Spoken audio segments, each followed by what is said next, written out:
ખેડા નગરપાલિકા વિસ્તાર જિલ્લામાં દબાણોનો ગઢ ગણાતો હોવા છતાં આજે અંતે માર્ગ મકાન વિભાગ હરકતમાં આવ્યું છે। બસ સ્ટેશનથી ચોકડી વિસ્તારમાં મુખ્ય માર્ગો પર આવેલ 100 થી વધુ દબાણો દૂર કરવાની કામગીરીનો પ્રારંભ કરવામાં આવ્યો છે। ઉલ્લેખનીય છે કે માર્ગ મકાન વિભાગ દ્વારા પહેલીવાર દબાણકારોને નોટિસ આપવામાં આવી હતી, જે અંતર્ગત આજે ખેડા પોલીસ તથા નગરપાલિકા સ્ટાફની હાજરીમાં દબાણો હટાવવાની કામગીરી હાથ ધરવામાં આવી છે। ખેડા બસ સ્ટેશનને ઘેરીને કરવામાં આવેલા મોટા પાયાના દબાણો હટાવવામાં આવ્યા છે। વિભાગની ટીમનું કહેવું છે કે બધા દબાણો પૂરા હટે નહીં ત્યાં સુધી કાર્યવાહી ચાલુ રહેશે। જિલ્લા કલેક્ટરની સૂચના બાદ માર્ગ મકાન વિભાગ દ્વારા આ કામગીરીને વેગ મળ્યો છે। આપણે છે ને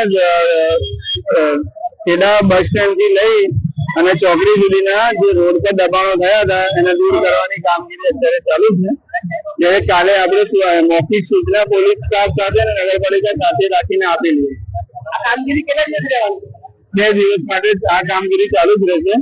જ્યાં સુધી રોડ પરથી દબાણો હટશે નહીં ત્યાં સુધી 100 જેવા એકમો છે રોડ દબાણમાં।